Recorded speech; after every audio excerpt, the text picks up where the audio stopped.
Pada Minggu 2 Januari 2022, Bali masih melaporkan tambahan kasus COVID-19.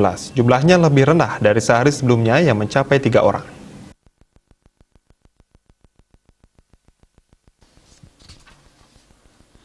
Pada Minggu 2 Januari 2022, Bali melaporkan nihil korban jiwa. Tambahan pasien sembuh juga tidak dilaporkan. Sudah 2 hari berturut-turut Bali tidak melaporkan pasien sembuh baru.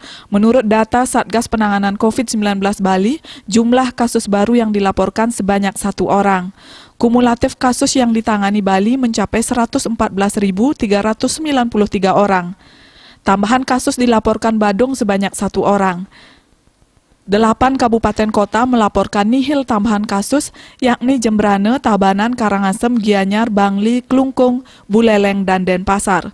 Korban jiwa tidak ada penambahan. Kumulatifnya tetap 4.059 orang.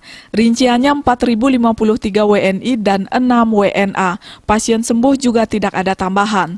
Total pasien sembuh mencapai 110.271 orang. Jumlah kasus aktif sebanyak 63 orang. Terdapat 53 RS rujukan dan 175 tempat isolasi tersebar di seluruh kabupaten kota dan provinsi Bali. Saat ini Bali memiliki kapasitas isolasi terpusat sebanyak 883 bed. Diah Dewi, Bali Pos melaporkan.